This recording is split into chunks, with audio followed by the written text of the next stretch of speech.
काल पण आपण पाहिलं असेल की विधानसभेचं 2 दिवस अधिवेशन वाढवावं ही मागणी आम्ही केली. अनेक प्रश्न अनुत्तरित आहे आणि विदर्भात हे अधिवेशन आहे. नागपूर कराराप्रमाणे हे अधिवेशन या ठिकाणी होतं. काल पण आम्ही विदर्भातले अनेक विषय विरोधी पक्ष म्हणून आम्ही मांडलेत 293 ठरावाच्या आधारावर, पण सरकार त्याला उत्तर द्यायला तयार नाही आणि आता अंतिम आढावा प्रस्ताव आज आलेला आहे. आणि म्हणून काल पण काल स्फोटकांनी 9 लोकांचा जीव गेला त्याच्यामध्येही आम्ही काल विधानसभा अध्यक्षाला मागणी केली की उत्तर या ठिकाणी मिळत नाही, तुम्ही म्हणता की दुसऱ्या आयुधाने हे प्रश्न मांडा, तर परवा अधिवेशन संपती आहे. तर ही भूमिका आम्ही मांडली. अध्यक्षांनी म्हणले की मी स्वतः बाजू मांडतो की 2 दिवस हे अधिवेशन वाढावं, असं विधानसभा अध्यक्षांनी रेकॉर्डवर विधानसभेत सांगितलेलं आहे.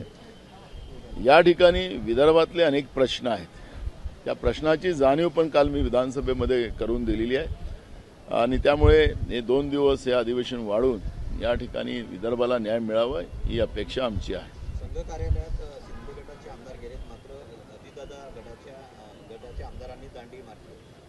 बघा, आम्हाला त्यांच्यामध्ये जायचं नाही आहे.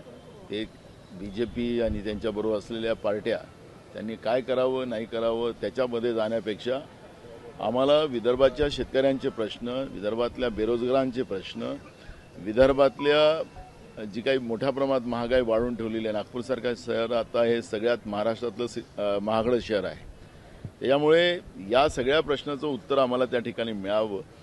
आणि राज्याचे अर्थमंत्री उपमुख्यमंत्री अजित पवार सांगतात की आता विदर्भाचा बॅकलॉग संपलेला आहे, त्याच्यामुळे सरकारचा मूळ नेमका काय आहे, विदर्भावर अन्याय करून या ठिकाणातून जायचं आहे का, या प्रश्नाला आम्हाला जास्त महत्त्व आहे. जनतेचे प्रश्न काँग्रेस पक्षासाठी महत्त्वाचे आहेत, त्याच्यामुळे कोण कोणत्या कार्यालयात गेले आणि काय गेले त्याचा आम्हाला काही सोड सुटत नाही. अमोल मिटकरी म्हणतायत की 2024 मध्ये अजित पवारांना मुख्यमंत्री बनवण्याचा संकल्प आहे. प्रत्येकाने आपल्या आपल्या नेत्यांच्या बद्दल बोलतात, त्याच्याबद्दल काही जास्त. मराठा आरक्षण प्रश्नी उपस्थित केला होता तो म्हणजे असं होता की महत्त्वाचे प्रश्न हे रात्री बोलले जातात, सरकारकडून हे मुद्दामून होत आहे. बिलकुल, मी काल सांगितलं की काल जे विदर्भावरची चर्चा होती त्याला मुद्दामून काल चर्चा रात्री आणली, त्याच्यावर आम्ही बोललो, कारण की आखरी जनतेचे प्रश्न मांडण्यासाठी आम्ही इथे येतो आणि त्याच्यामुळे या सगळ्या प्रश्नावर सरकारने काल दिवसा आणि मी जेव्हा बोलत होतो त्यावेळेस कोणी नाही, 2 मंत्री होते ते आपसात बोलत होते, तेही नोंद मी करून दिली. राज्याच्या अर्थमंत्र्यांनी त्या ठिकाणी राहावं कुठल्या आधारावर. आणि आपल्याला माहीत असेल की आम्हाला वैज्ञानिक महामंडळ दिलेले होते विदर्भाच्या विकासासाठी काढावीत, त्यापेक्षा तुम्हाला 10 वर्ष जी सत्ता मिळाली त्या 10 वर्षाच्या सत्यामध्ये तुम्ही देश विकून जे देश चालवलेलं आहे त्याचं उत्तर तुम्हाला द्यावं लागेल. जात न्याय जनगणनेला संघाकडनं विरोध होतोय, कसं पाहता?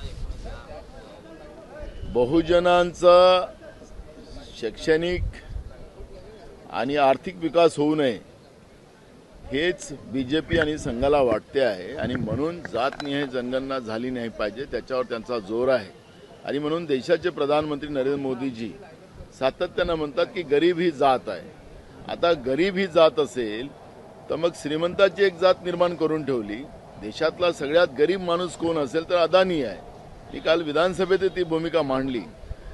आपल्याला माहीत असेल की मुंबईच्या झोपडपट्टी विकासासाठी ज्या पद्धतीनं अदानीला जे काम दिलं त्या कामामध्ये त्यांना GST माफ केलं, त्यांना इन्कम टॅक्स माफ केलं आणि संपूर्ण मुंबईचा TDR हा अदानीकडे राहील अशा पद्धतीचं धोरण सरकार करत असेल तर मग अदानी यांचे जावे लागलेत का? सगळ्यात देशातला सगळ्यात गरीब माणूस आहे का?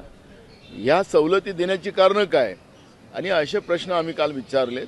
त्याच्यामुळे सरकारची भूमिका श्रीमंत आणि गरीब ही एक मोठी दरी निर्माण करून त्या पद्धतीची महाराष्ट्रामध्ये नव्हे तर देशामध्ये एक गुलामगिरी निर्माण करून मूठभर लोकांची व्यवस्था चालावी अशा पद्धतीचं संघ आणि BJPचं वैचारिक व्यवस्था आहे.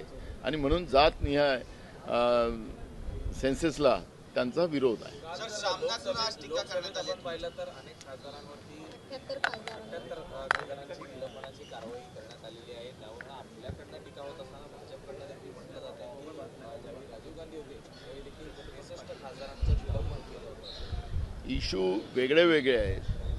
आमच्या खासदारांची मागणी काय होती की परवा संसदेमध्ये जे उडी मारली गेलेली होती त्याला काय कारणं होती, ते कसे लोक पोचलेत, या लोकसभेच्या सुरक्षेचाच प्रश्न त्या ठिकाणी निर्माण झाला. सरकार उत्तर द्यायला तयार नाही.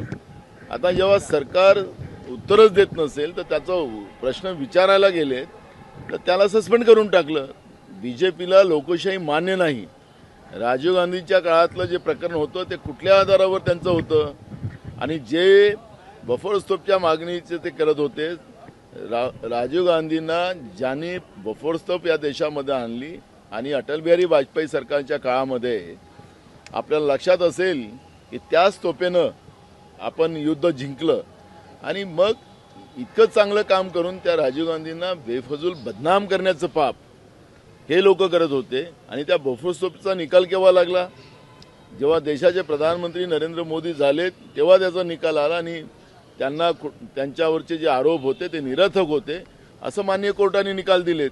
त्यामुळे आजची घटना आणि ती घटना त्याचा उल्लेख करून भाजप आपले पाप लपवत असेल तर हे दुर्भाग्य आहे. सर, सामनातून तुमच्यावर टीका करण्यात आलेली आहे. 4 राज्यांमध्ये जे निवडणूक काँग्रेस हरलेली आहे, इंडिया आघाडी हरली त्याच्या काँग्रेस हरलेली आहे.